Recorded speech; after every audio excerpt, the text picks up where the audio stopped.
नमस्कार दोस्तों, मेरा नाम कार्तिक नाइक है और बहुत बहुत स्वागत है आपका खबरों की खबर में। तो चलिए शुरुआत करते हैं। दोस्तों, महाराष्ट्र चुनाव में सीट शेयरिंग को लेकर कांग्रेस, उद्धव वाली शिवसेना और शरद पवार वाली एनसीपी में मामला जबरदस्त तरीके से उलझा हुआ है। महाविकास आघाड़ी के भीतर सीट बंटवारे वाला फार्मूला अब तक अबूझ पहेली है।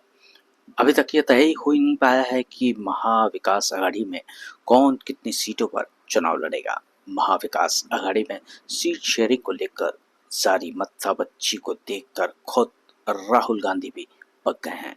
यही वजह है कि जब सीईसी यानी कि कांग्रेस चुनाव समिति की जो बैठक होती है उसमें राहुल गांधी को गुस्से में देखा गया। सूत्रों का दावा है कि महाराष्ट्र में एमवीए के भीतर सीट बंटवारे से कांग्रेस नेता राहुल गांधी खासे नाराज हैं।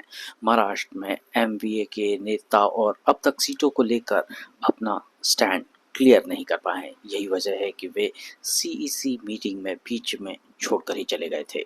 राहुल गांधी के गुस्से से अब कांग्रेस के भीतर ही नहीं बल्कि एमवीए में भी खलबली मच गई है। सीट बंटवारे का फार्मूला लगातार बदल रहा है। ऐसे में शरद पवार वाली एनसीपी और उद्धव ठाकरे वाली शिवसेना की टेंशन बढ़ गई है। यहाँ हम आपको ये भी बताना चाहते हैं कि अब जब कांग्रेस ने 99 सीटों पर उम्मीदवार उतार दिए हैं, ऐसे में शिवसेना और एनसीपी को 95 सीटों पर ही संतोष करना पड़ेगा। कांग्रेस ने जिस तरह से अपनी सीटें ली हैं, ऐसे में लग रहा है कि एमवीए में कांग्रेस बड़ा भाई बनना चाह रही है।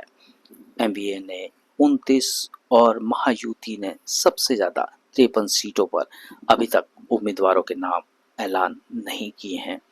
इसी बीच एमपी के सहयोगी समाजवादी पार्टी अलग राह पर चलती नजर आ रही है।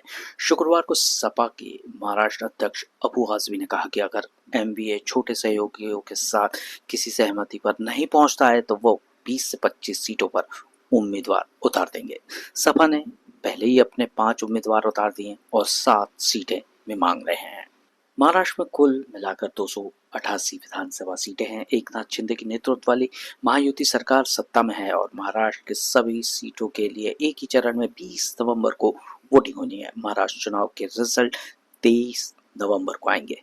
ऐसे में स्थितियां बहुत ही ज्यादा जटिल हो गई हैं क्योंकि समय अब बहुत कम बचा है और कांग्रेस, एनसीपी और शिवसेना तीनों को ही इस बात को समझना चाहिए कि वे जल्द से जल्द सीटों का बंटवारा कर लोगों को बताएं कि कहां से कौन सा उम्मीदवार खड़ा होने वाला है। तो दोस्तों, ये थी आज की खबरों की खबर। देखते रहिए खबरी, क्योंकि खबरी की है हर खबर पर नजर।